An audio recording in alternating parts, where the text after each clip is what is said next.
to Laura Thornton.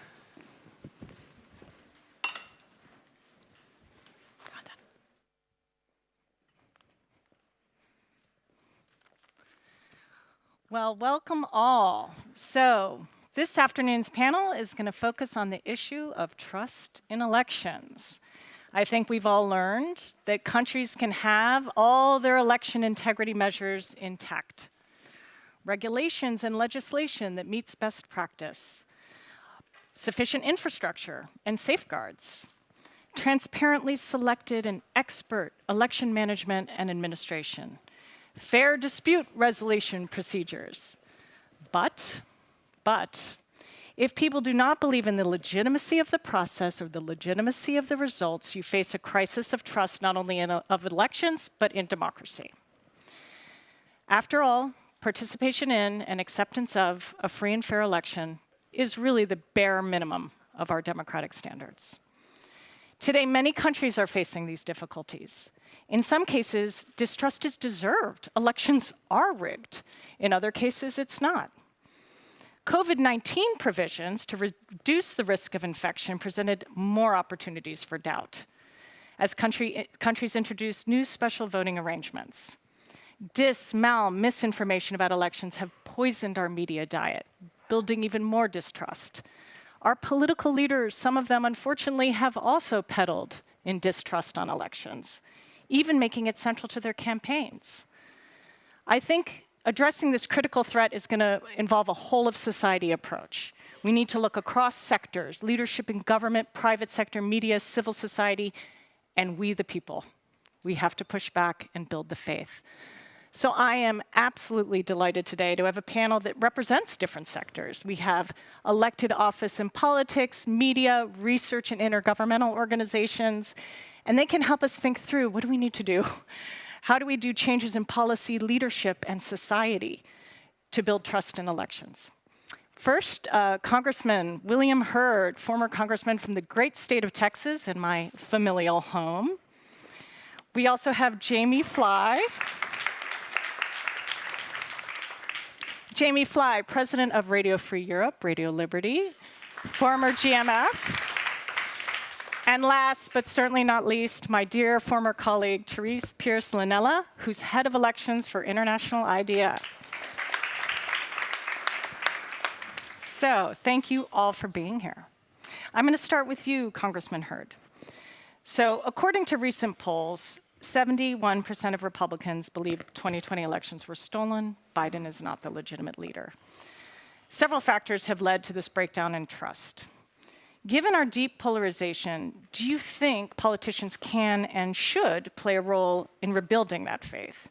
And if so, how can they most effectively do so, particularly when it could be politically unpopular among their base voters and cost them at the ballot box? So the short answer is yes, politicians can rebuild that trust, and it's super hard. It starts with, don't be a jerk, don't be a racist, don't be a homophobe, don't be a misogynist, right? Like, start with those things, all those things that we learned when we were in kindergarten.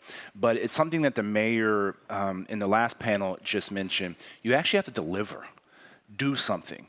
And so the insurrection we saw on January 6th actually started months before. It started months before the election, where elected officials were continuing to create this narrative with their elected official, the people that they're asking to elect them, that they're going to do X, Y, and Z.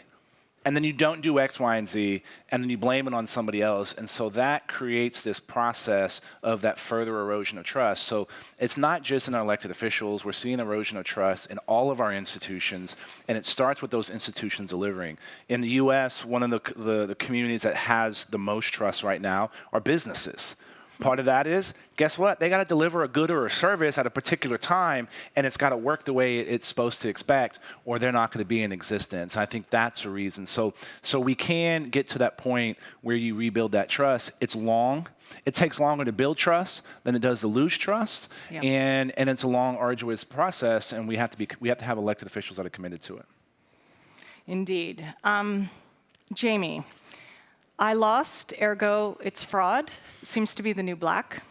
From Trump to Netanyahu to Myanmar, losers try to claim the results were rigged to cling to power. But in some countries, as you know, countries do face manipulated elections.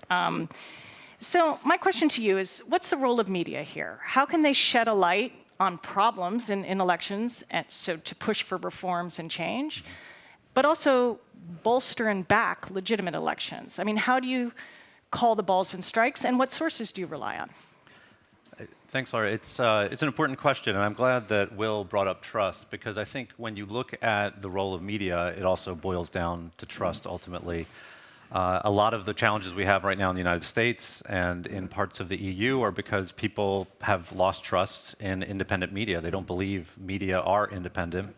They've got all kinds of media options, which they maybe did not have decades ago, but it gives the illusion of choice when many of those options don't adhere to standards, tell people what they want to hear within their own bubbles or silos.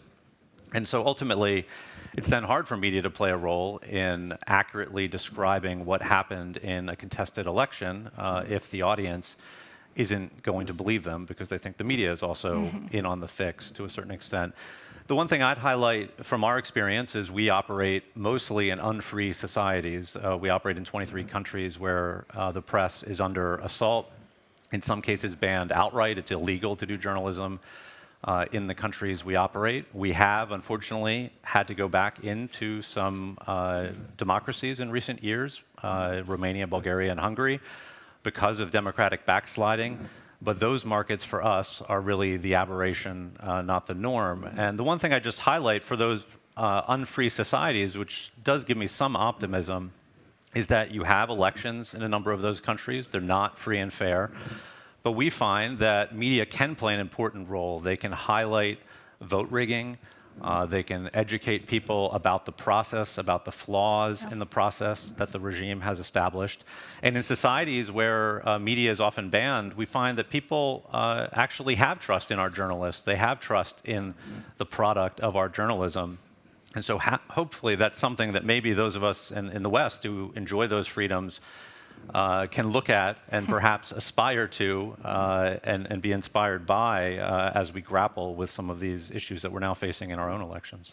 Look, on that point, what was fascinating, earlier this morning we were talking with some Russian dissidents, and one of the things they said, you got to make sure YouTube stays available because that's how most people are getting access. But these are also some of the same tools in the United States we're complaining about are causing the erosion of trust. And so that adds to the complicated nature of this problem set, because the same tools that are being helpful in creating freedom are also being taken advantage of to create that mistrust. And that's so true, because as an election observer in many different countries, we also relied on certain social media channels to share information from polling station to polling station, to gather results together through, Messenger, et cetera. So you're absolutely right. And I think as an election observer, you're also reliant on the media as a clear partner in getting this across. So these are very important points. And I really want to bring Therese into the conversation because one major player here are election management bodies.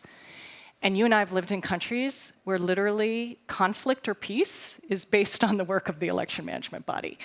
And trust in election officials and willingness to believe them is really important. You've done such incredible research and also lived experience. What are some of the lessons you've learned in either the regulatory framework for setting up the election administration or the design of it, or just election officials themselves? What can they do to build that trust among the public in their work? Thanks so much, and it's such a pleasure to be here and to be a little bit perhaps the advocate for the electoral management body, or the electoral commission as it's called in some places. Because interestingly, with the composition of this conference, there's many from the United States and there's also many from Europe. And just as the global development has it, those are some of the areas where the electoral management bodies are the weaker in the world, and where others, we can really learn from others who have transitioned from democracy a little bit later, perhaps, but had the advantage of innovation because it was more recently. So those who have transitioned more recently have things that they can share with us. And I'll just share just a few examples. I've had about 30 years of experience, and in those 30 years, we can see, for example, in Latin America, after the dictatorships, there was a real focus on ensuring that the institutions were protected from authoritarianism. So whether it was putting it in the Constitution or giving special powers, or, as in Canada, special financing arrangements that politicians you can't close the taps for the elections. So that kind of special status for election commissions, or above, almost like a Supreme Court or a fourth branch. So that was something that that was a lesson learned in Chile, Costa Rica, and so forth. And you can see that electoral commissioners there have great standing. People know who they are. They know them by name, and that's the case in many parts of the world because that has spread. And interestingly, it's spreading back to Europe. So you do see a trend towards election commissions or independent election commissions. Even in my home country of Sweden now has an election commission. It used to be a small, tiny unit of the tax department because elections were seen as just something normal, something that you needed a register of the population. And who has the register? The tax authorities. It was a little tiny unit.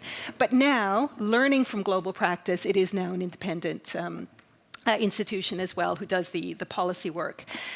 Just two more examples. One is at the end of apartheid was what we learned from, say, Namibia and South Africa, for instance, and their very strong and capable election commissions, was the importance of bringing people with you. And this idea that election commissions or authorities would be doing work like civic education or this why you would vote.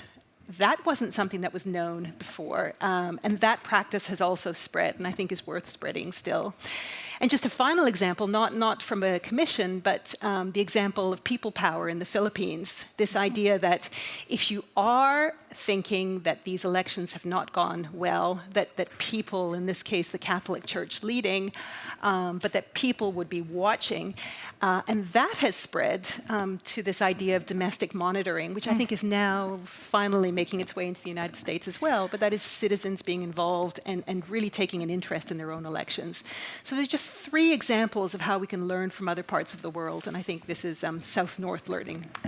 Well, this is something I feel extremely strongly about in the United States because, all the best practices that we've taught abroad about independent election management bodies and constituencies being drawn by a computer, not by politicians, and election observation are things that actually really we should be learning from and might help us out a little bit.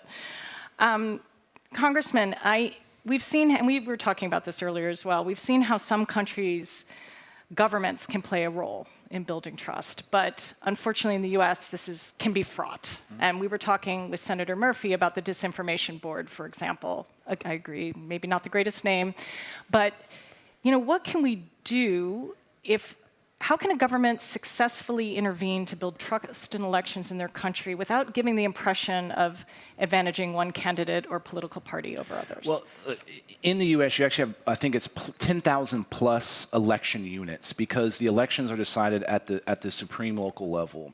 And we've seen over the January 6th commission hearings, some of those folks that did their job. It's these individuals, you don't know their name, you're not going to know who they are in the grocery store, but they did their job because they saw it was important. And so as much stress testing that our elections have seen over the last couple of cycles, it's ultimately has worked because the process has worked. It hasn't been pretty. When you look at the disinformation issue, you got to separate it into two buckets. I spent a decade as an undercover officer in the CIA, and so we looked at how our adversaries were using information operations against us. And so separating some of the foreign actors, Russia, China, Iran, places like that, on trying to foment discord and erode trust between the American people and our institutions, that's one set of actors that you have a different set of tools against. The biggest problem that we've had, and if you look at what's called the big lie in the United States, a lot of that was propagated not by foreign actors like what we saw in 2016, but it was propagated by people with blue checks on Twitter that were media personalities. And so how do you address that kind of information? And to be frank, a government entity coming in and saying that is a lie or that is fact, that's not going to help because ultimately you got to have some other entity. And that's the hardest thing to deal with. I always love being in Europe because it makes me understand our First Amendment better, freedom of speech, because it's first for a reason in the United States. A lot of people in Europe question whether that makes sense, but it's so foundational to us, and the government shouldn't be telling people what they're doing, even if they're lying, right? And so how do you address that? It's hard to do it from government. So that's why civil institutions, academic organizations, folks at Stanford, Alex Stamos and his organization about putting information out. What we're doing at GMF is another one is showing what's out there. So if you're able to arm people with how this message is being used to influence people, then you can potentially do something about it. I'm going to throw a little difficult question at you. Sure.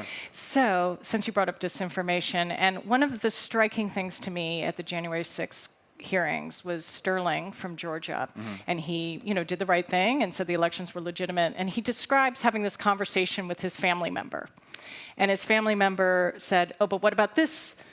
Whatever, insert election lie. And he's like, "Oh, no, and he went through the whole laundry list, and finally the family member ran out and says, "Well, you know what? I don't care. I just feel it in my heart." So we're talking so much about winning over minds with facts, but really what we're talking about are hearts. Sure, and in that situation, I don't know if you can win.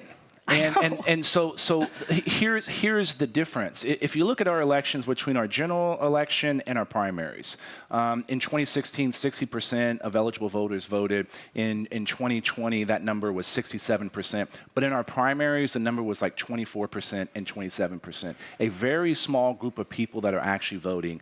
And I could break it down into a congressional election, 435 House seats, 100 Senate seats. In those 435 House seats, a lot of people are being elected with only 3% of the population making the decision. So ultimately, the real solution to all this is more people need to vote. And if we do that, if we enlarge the pie of people, then you're going to be able to be frank, ignore some of those folks that you're never going to ultimately convince. I would get frustrated. The district I represented was roughly the size of the state of Georgia. It was larger than 22 states in the United States. And I actually held records for the number of town halls I would do. There's a restaurant in Texas called Dairy Queen. Right, you can get a soft serve ice cream. I've heard of it. I would do all my town halls in Dairy Queens, right? And people would get upset with me on something they saw on YouTube. I'm like, I've been in your community 50 times. And you're going to take some joker's word that you don't even, his real name is not Dragon Slayer 52. Okay? You're going to take his word over mine? It's like, come on. And Dragon Slayer. So can you win that? Can you win that argument? I don't know. Yeah. But there's enough people that are worried about putting food on the table, a roof over their head, and taking care of the people that are happy, and making sure the people that they love are healthy and happy. Can we get them to participate in this process? Jamie, and it's a similar question that I want to pose to you, which, as we've discussed, often voting decisions aren't, let's face it, made based on a fact-based calculation of the policy agendas, and a lot of it's about heart and emotion and tribes, et cetera. Nevertheless, informed choice is where the media comes in, and it allows us to know, who to vote for. It allows us to hold people to account. What is the role, speak to the role of independent media in sort of bringing us together to make decisions with the same facts? How can we get there? No, it's an important question. I think that the role we play where there are free and fair elections in some of our newest markets, which are EU member states, we're trying to help educate people about the issues that affect their day-to-day lives. We even do that in countries like Russia, where they don't really have the ability to make choices. They can vote, but they don't really have much more than one option, ultimately. But we find that people still care deeply about issues. They want to be educated about those topics. They want to be informed. That helps, hopefully, build some knowledge that they one day will be able to use in a society like Russia's, which I think will ultimately go through transformational change down the road. The other thing I'd say, what keeps me optimistic, despite the challenges and setbacks we've had in the United States and in parts of Europe, if you just look at these societies that are living under authoritarian regimes, yes, they're getting bombarded with disinformation. They're getting bombarded with propaganda. Russia's a case in point, Belarus. But down in the deepest part of their hearts, people still aspire to hear the truth, and they will often go to great lengths to access the truth. We've seen this since February 24th with our audiences in Russia, people using VPNs, people coming to mirror websites, despite the fact that our sites are now blocked, actually record levels of Russians inside Russia coming to access content that they know the regime is trying to prevent them from seeing. We see it in Belarus, where we've actually had reports of our audience members serving prison time for viewing our website, which is now an offense because we're an extremist organization in Belarus. So someone going to prison for 10 days for viewing a website, and they know those risks. Russians know those risks, brave Russian journalists who are still reporting from Russia, despite the fact that they could get charged with denigrating the military and have a 15-year prison sentence. We've got 3 of our journalists detained currently in Belarus, 1 in Crimea. So people are willing to take great risk to tell the truth, to access the truth. And I think despite this chatter and the proliferation of options that we have in advanced democracies, it is obscuring the fact that people they want to be informed. They want factual content. The problem is right now, I think many people in the West don't know where to get it. They're also hearing their politicians, by the way, denigrate the media and also, in many cases, kind of push them towards those information bubbles where they're just hearing what a particular politician wants them to hear. And so I think there's a role that political leaders can also play in helping to inform the public about the importance of making smart choices as they seek out information, and then also engaging with the press, which is unfortunately one of the things I spend most of my time doing, is complaining to governments who will not give us interviews, including some EU member states. I spent time in Budapest a few weeks ago trying to get access for Radio Free Europe to Hungarian politicians, which is pretty amazing given our history in Hungary and the role that we played in helping to bring freedom to Hungary decades ago. Laura, I think I can link these two discussions, if you don't mind, especially with taking the sterling example that you gave and the anecdote about something went wrong, and then the other example, the family member, and the other example, and the other example, and then they ran out of examples.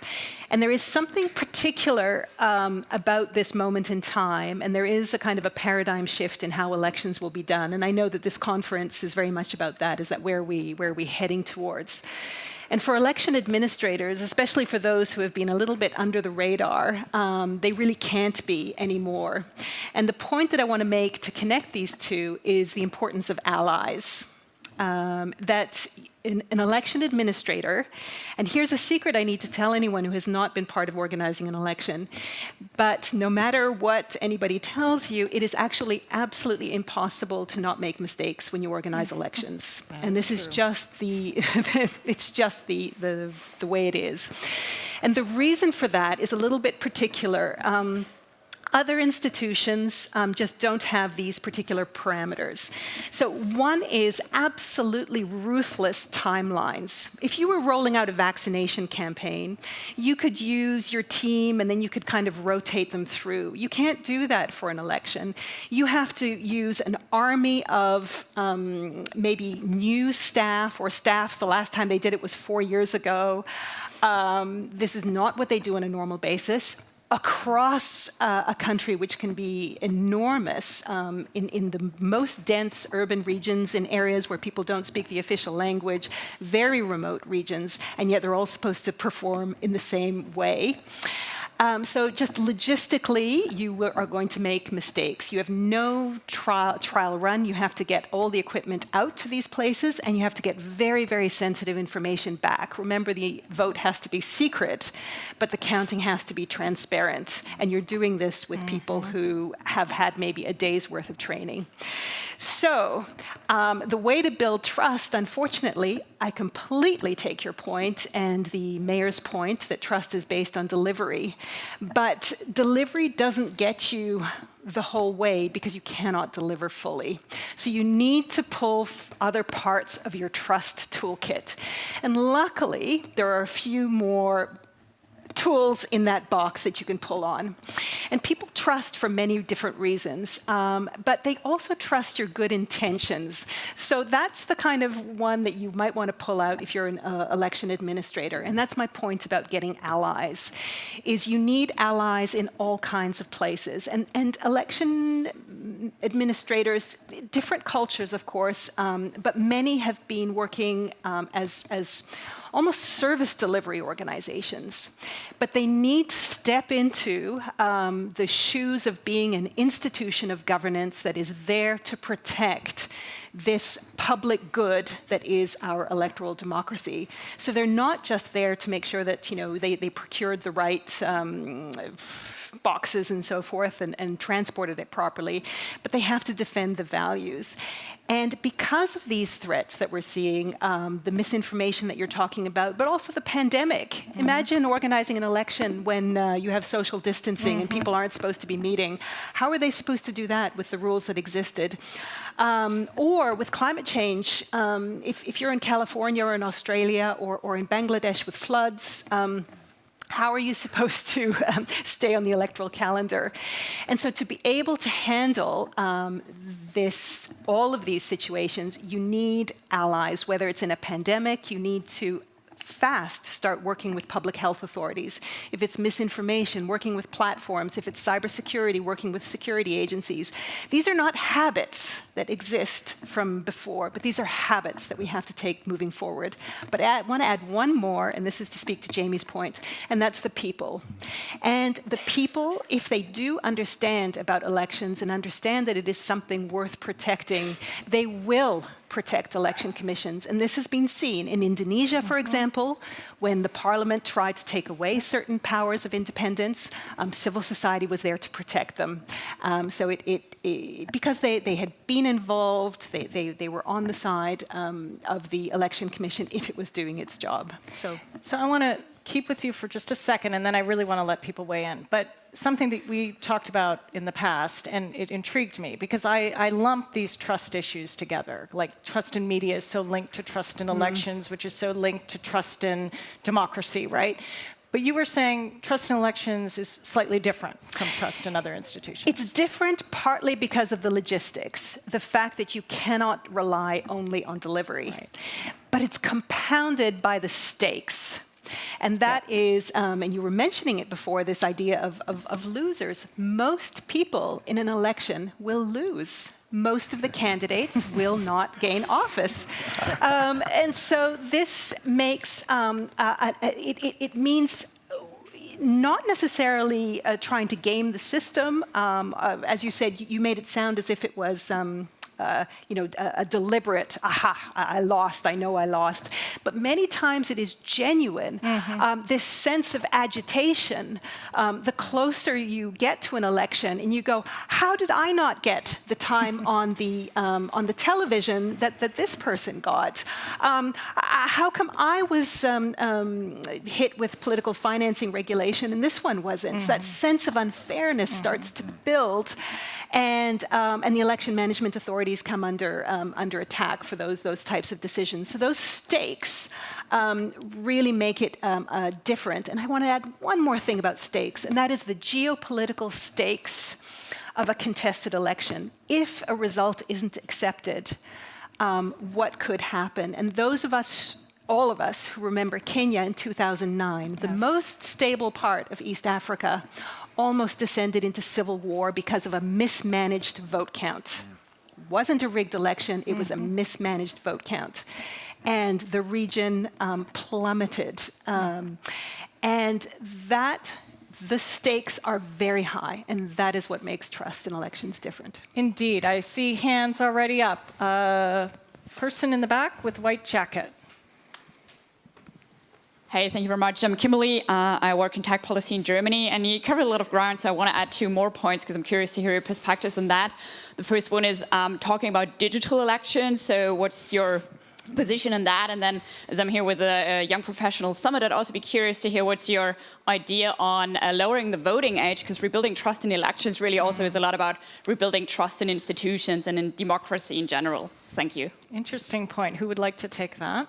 I'll start. Look, if my brothers and sisters in Estonia can do elections online, so can the United States, right? At a minimum, we should be able to register online, right? And so I think making it the best we can do in the U.S. is make sure it's easier for everybody to vote. In my home state of Texas, you actually have 14 days of early voting, so you can vote from 8 to 8 for 14 days, including the weekends. We just had an election in Alabama. Alabama has 1 day of voting, and so that's the difference across those areas. Being able to find out information on campaigns, that's important. I know Snapchat in the U.S. is doing a lot of information on getting and pushing some of that information. So, and look, when it comes to voting age in the U.S., this is an issue that's decided by the states on whether to lower that. We're seeing the voting participation at those younger age not as high as I think we would like. That has been something that has been a trend over time. So I also think we'll have a better chance if young folks step up and start voting a little bit more. Let's make it easier in a way that they can do it. Please. Yeah. Thank you so much. It's a very interesting panel. Jacqueline Hale from, I work for a campaigning organisation, Crisis Action. I was interested in what you were saying about truth, the quest for truth. I guess what I'm missing in the conversation is the trust in media and the question of media ownership. Whether it's state ownership, Russia Today, TASS, or whether it's the Koch brothers and Rupert Murdoch, it seems to me that a lot of the problems with today's electoral integrity is linked to ownership and the fact that the media is not in the quest for truth, but is actually an opinion maker and shaper and interest-led. So my question really is, what do we do about that? What is the response from decision makers, policy makers, and electoral commissions? How do we manage this new beast, which is the kind of commentariat and their influence on election outcomes and on trust in information sources? Yes, it's an essential question right now. And so the reality is there is not really a viable path in the free market for most major media to survive. That's the reality we live in this digital age. The digital revolution has essentially destroyed the funding model for traditional media. So what we're then left with, and Radio Free Europe, Radio Liberty is somewhat insulated from that because we are a international public media. We're funded by the U.S. taxpayer, even though we're editorially independent of the U.S. government. But you have public media in a variety of forms that can survive because they have guaranteed funding. But the rest of that media landscape then is fragmented, is often bought up by oligarchs or by vested interests that are advancing a certain agenda. We see this to a certain extent in the United States and in the EU, but it's much worse in many of the countries where we operate, in Ukraine, Georgia, Moldova. I mean, oligarchic media is the defining form of that media ecosystem, and it makes it incredibly difficult for truthful information to be shared with voters. And the governments in most of those cases manipulate that oligarchic media structure because most of them have a friendly oligarch on the outside who is funding a media platform that advances their interests. And in some of those cases, I've been surprised as we engage in those markets how open they are about the fact that the president or prime minister essentially calls the shots at the major media outlets and even makes editorial decisions on a daily basis about what those outlets are going to cover. So it's an incredibly toxic atmosphere. No one has found the solution to that problem because no one has figured out what the new free market operating model is for media. So I always just urge more support for public media of all forms. The public broadcasters in those countries, in addition to the international public broadcasters like Radio Free Europe or Deutsche Welle, are important, but those domestic public broadcasters are essential. And trying to pressure governments to maintain the neutrality and independence of those public broadcasters is incredibly important. And then the final thing is the platforms. The social media platforms really play a key role here that they have not, for the most part, been willing to own up to. And there are things that they could do in terms of trusted news initiatives, which some of them have started to do to highlight certain categories of media. But it needs to be a kind of effort across society because I don't think we're going to reinvent the business model for traditional media at this point. Can I ask you a question? One of the things that I relied on in some of the countries where I worked, and I thought was one of the more trusted sources, even when the national media was local media. And even that, we're seeing issues with the business model and big corporations buying out local media.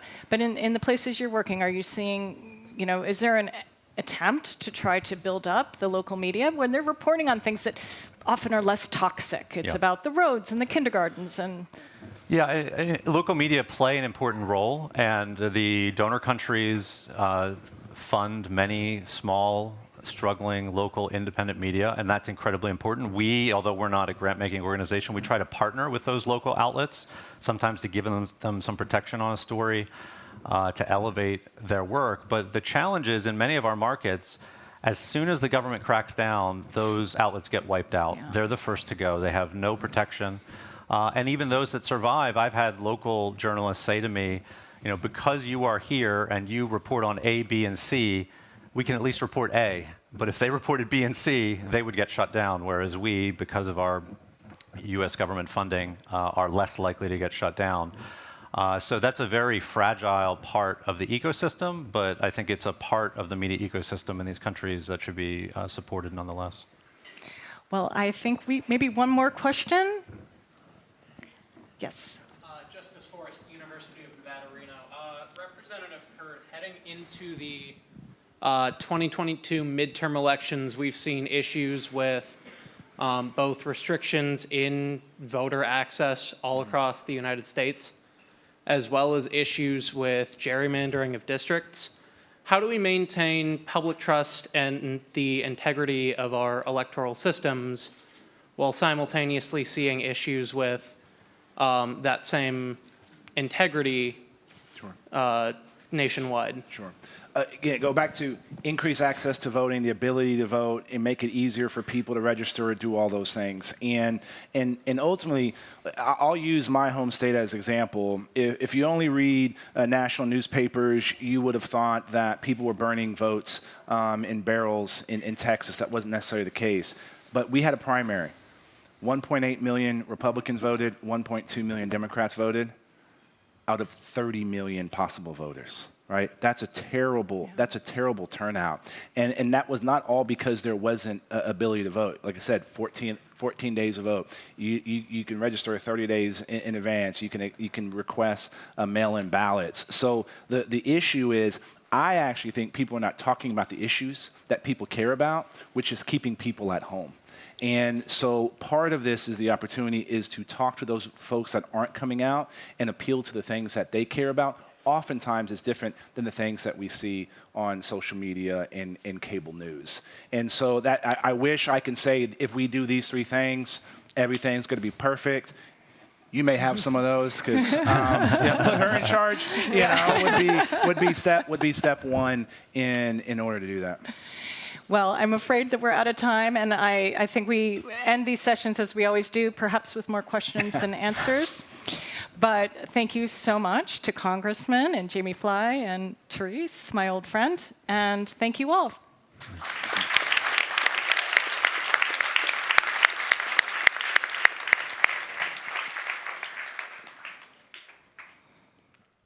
Laura, thank you. Thanks to you.